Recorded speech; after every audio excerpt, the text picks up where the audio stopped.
कहते हैं कि आज का ज़माना भोले भाले लोगों का है ही नहीं।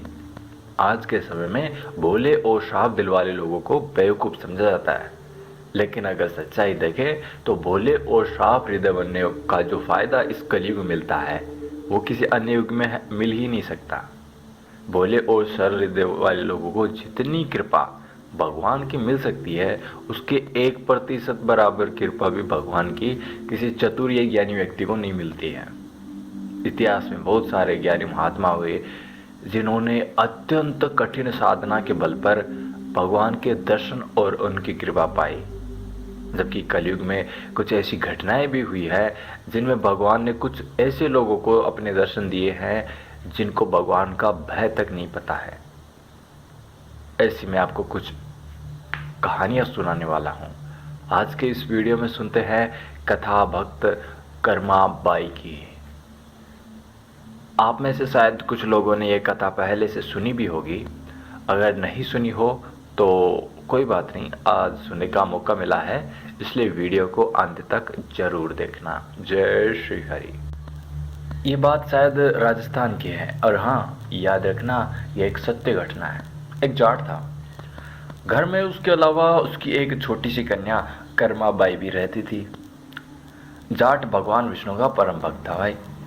वो हर रोज नहा धोकर भगवान की पूजा पाठ करके भगवान को भोग लगाकर ही भोजन करता था।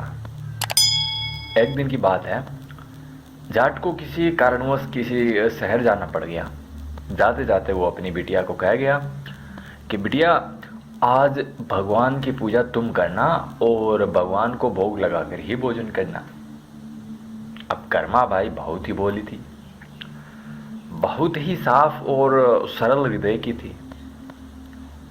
पूजा तो उसने अपने पिता के कहे अनुसार जैसे तैसे कर ली। अब समस्या खड़ी हो गई भोग लगाते समय। उसे पता नहीं था कि भाई भोग कैसे लगाते हैं।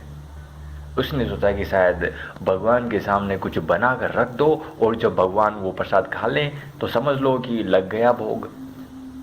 इस कारण से उसने अपने हाथों से बनाकर अत्यंत ही स्वादिष्ट खिचड़ी भगवान के मंदिर में भगवान विष्णु की मूर्ति के सामने रख दी और वहीं पर बैठ गई। जय श्री हरि। अब भैया 2-3 घंटे हो गए, खिचड़ी वैसे की वैसी पड़ी हुई। कर्मा देख रही है कि भगवान तो खिचड़ी खा ही नहीं रहे हैं और मेरे पेट में चूहे कबड्डी खेल रहे हैं। तो उसने भगवान से प्रार्थना की, हे प्रभु, आज मेरे पिताजी तो यहाँ है नहीं आपको खिलाने के लिए, आपको मेरे हाथ का बनाया हुआ खाना ही खाना पड़ेगा। और हाँ प्रभु, थोड़ा जल्दी करो, क्या है ना कि मेरे पेट में भी चूहे कूद रहे हैं, आप खा लोगे तभी तो मैं खाऊंगी। अब फिर से 1-2 घंटे गुजर गए। कभी कर्मा खिचड़ी की थाली को देखती तो कभी भगवान की मूर्ति को। उसको समझ नहीं आ रहा था कि आज भगवान खाना क्यों नहीं खा रहे हैं और भूख के मारे वैसे ही हालत खराब हो रही है ससुर की नाती। तभी अचानक से उसके दिमाग में एक विचार आया और कर्माबाई ने अपना माथा पीट लिया और बोली, धत तेरे की, मैंने पर्दा तो लगाया ही नहीं। शायद भगवान पर्दे के पीछे बैठकर अकेले ही खाते होंगे। शायद उन्हें सबके सामने खाने में शर्म आती होगी, जैसे कि मेरी माँ को आती थी जब वो जिंदा थी। जय श्री हरि।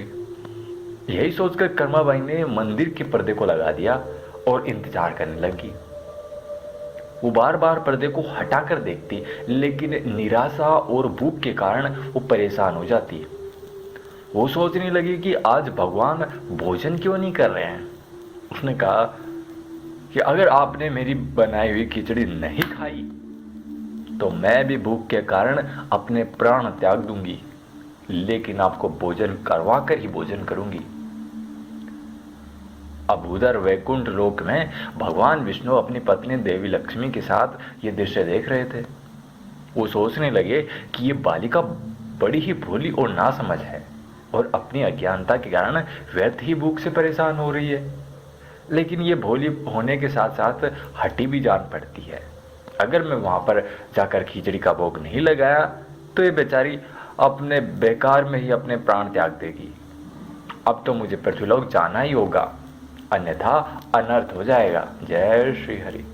तभी सहसा मंदिर में पर्दे के पीछे एक बहुत तेज प्रकाश हुआ और उससे भगवान हरि प्रकट हुए।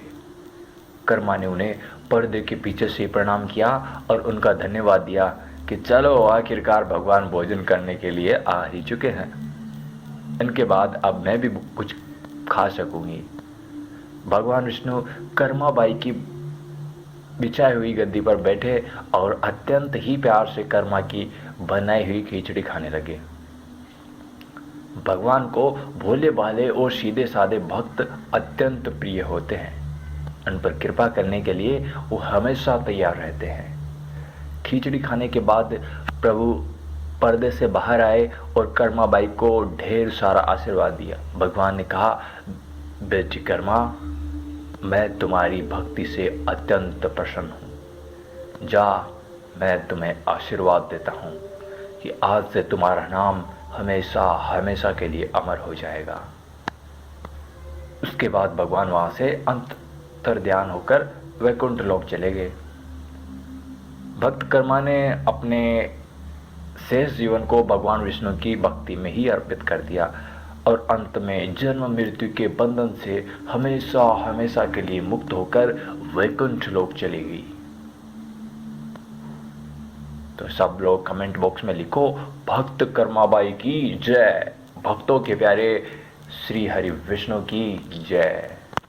ऐसे ही आने वाले और रोचक तथा परम कल्याणकारी वीडियोस देखने के लिए सब्सक्राइब कीजिए हमारे YouTube चैनल एक हरि भक्त को अभी।